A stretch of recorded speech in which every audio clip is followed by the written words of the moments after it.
வணக்கம். இன்றைய பதிவு பித்திர தோஷம் போக்கும் அரியதுறை ஸ்ரீ வரமூர்த்தீஸ்வரர் ஆலயம். ஸ்ரீ வரமூர்த்தீஸ்வரர் ஆலயம் சென்னையில் இருந்து 30 கிலோமீட்டர் வடக்கு நோக்கி பயணித்து கவரப்பேட்டை என்னும் இடத்தை அடைந்து அங்கிருந்து மேற்கே செல்லும் சாலையில் ஒரு 3 கிலோமீட்டர் பயணித்தால் வருகிறது அரியதுறை என்னும் அரிய தலம். இன்றும் சுரக்கும் வற்றாத கங்கை நீர் இங்கு உள்ளது. காசியில் இருந்து அரிய கங்கை நீரை அந்த கால பைரவரே கொண்டு வந்தமையால் இந்த ஊர் அரியதுறை என்று பெயர் பெற்றது என்று கூறப்படுகிறது. காசிக்கு செல்வது எதற்கு? பித்ரு பரிகாரங்கள் செய்வதற்கு தானே. அந்த காசியில் ஓடும் கங்கை நீரை கால பைரவரையே இங்கு கொண்டு வந்தமையால் இங்கு வீற்றிருக்கும் வரமூர்த்தீஸ்வரரை வணங்கினால் பித்ரு தோஷங்கள் விலகும் என்பது அசைக்க முடியாத நம்பிக்கை. தட்சிணாமூர்த்தி, துர்க்கை என சன்னதிகள் உள்ளது. மிக அழகான புல்தரை பிரகாரம்.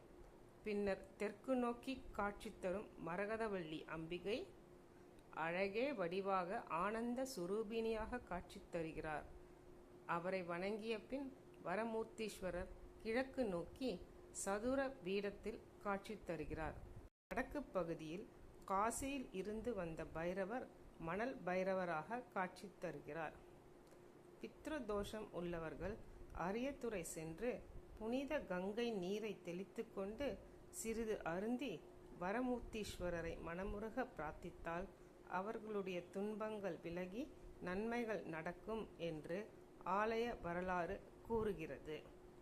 கால பைரவரின் தலையிலிருந்து கசிந்த கங்கை நீரை இன்றைக்கும் ஆற்றங்கரையிலிருந்து ஊற்றாக சுரந்து ஆற்றில் கலக்கிறது. கங்கை நீரை கடவுளே இங்கு கொண்டு வந்ததால் வரமூர்த்தீஸ்வரரை வணங்கினால் பித்ரதோஷம் எனப்படும் முன்னோர்கள் செய்த பிழைகள் எல்லாம் மன்னிக்கப்படும். அந்த காலத்தில் மண்ணால் செய்யப்பட்ட காலபைரவர் சிலை இன்றைக்கும் இங்கே காண கிடைக்கிறது. கங்கை சுரக்கும் அதிசய ஸ்தலத்தை ஒரு முறை தரிசித்து நலன் பெறுவோம். கோவிலின் கருவறைக்கு வெளியே உள்ள மண்டபத்தின் மேற்கு பகுதியில் பாம்பு, மீன், பல்லி உள்ளிட்ட சிற்பங்கள் பொறிக்கப்பட்டுள்ளன. இவை சர்பதோஷம் மற்றும் நாகதோஷம் என கூறும் தோஷங்களின் பரிகாரத்தை குறிப்பதாக கூறப்படுகிறது. இங்கு சென்று வருபவர்களின் சர்பதோஷம், நாகதோஷம், பித்ருதோஷம் ஆகியவை நிவர்த்தியாகும். மேலும் வந்தால் குழந்தை பேறு நல்குவர் என்றும் புராணங்கள் கூறுகிறது. அரியதுறை சென்று அந்த அதிசய ஸ்தலமாகிய வரமூர்த்தீஸ்வரரை வணங்கி அவரின் அருள் பெறுங்கள். வாழ்க வளமுடன். நன்றி, வணக்கம்.